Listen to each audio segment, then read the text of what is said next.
গাড়ি কিস্তিতে নেওয়া যাবে কি না, ইখতিলাফি মাসালা এবং জটিল মাসালা।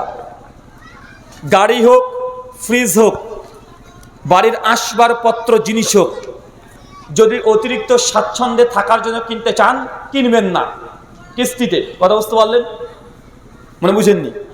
বাড়িতে আপনার খাট আছে, কিন্তু বউ বলেছে ওই খাটটাকে পছন্দ করেছে, একটা বড় খাট, কিন্তু বাড়িতে খাট অলরেডি আছে।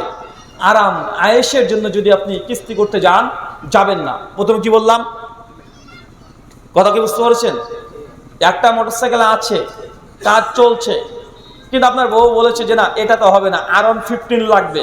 বউকে খুশি করার জন্য কিস্তিতে R115 কিনতে যাচ্ছেন, প্রয়োজন নেই। 2, কিস্তির কয়েকটা কোয়ালিটি হয়। কি হয়?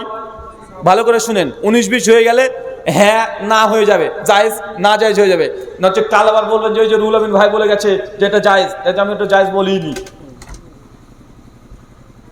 একটা উদাহরণ দিই, ধরেন এই মোবাইলটার দাম আপনি কিনতে গিয়েছেন, আমি দোকানদার, আমি বললাম যে ভাই এই যে মোবাইল, যদি নগদ কিনেন 15,000 টাকা, এখনই টাকা পেড করতে হবে। আর যদি বাকি নেন 16,000 টাকা।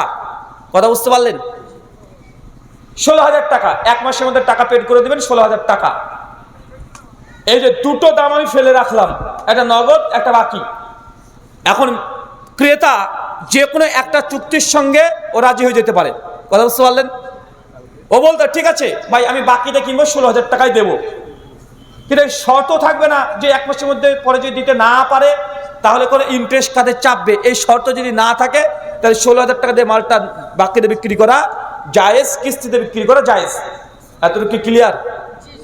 2, আর একটা পদ্ধতি, মোবাইলের দাম হচ্ছে 10,000 টাকা বা মোটরসাইকেল 1 লাখ টাকা, যে কোনো দ্রব্য ধরে নেন, আমি একটা উদাহরণ দিচ্ছি, 10,000 টাকা। এখন বললো যে 5,000 টাকা আপনি অ্যাডভান্স করবেন, 5,000 টাকা থাকবে। এই 5,000 টাকা আপনি কিস্তিতে 10টা কিস্তিতে দেবেন। এরকমই তো হয় নাকি? 10 কিস্তিতে দেবেন, 5,000 টাকা, মানে 500 টাকা করে গড়গড়ান। তবে হ্যাঁ, শর্ত যদি থাকে একটা কিস্তি ফেল করলে 50 টাকা জরিমানা, ইন্টারেস্ট, তাহলে এই চুক্তিতে এই মোবাইল ক্রয় করা যাবে না। কেন?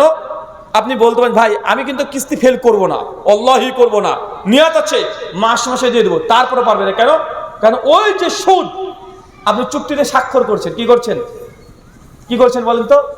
যদি ভুল হয়ে যায়, যে দিতে না পারে, তাই সুদ দিতে রাজি হচ্ছি, তার জন্য এটা জায়েজ নয়। 3 নম্বর পদ্ধতি, এই মোবাইলটার দাম 10,000 টাকা, বাকিটা নেবে 10,000 টাকা। কথা বুঝতে পারলেন?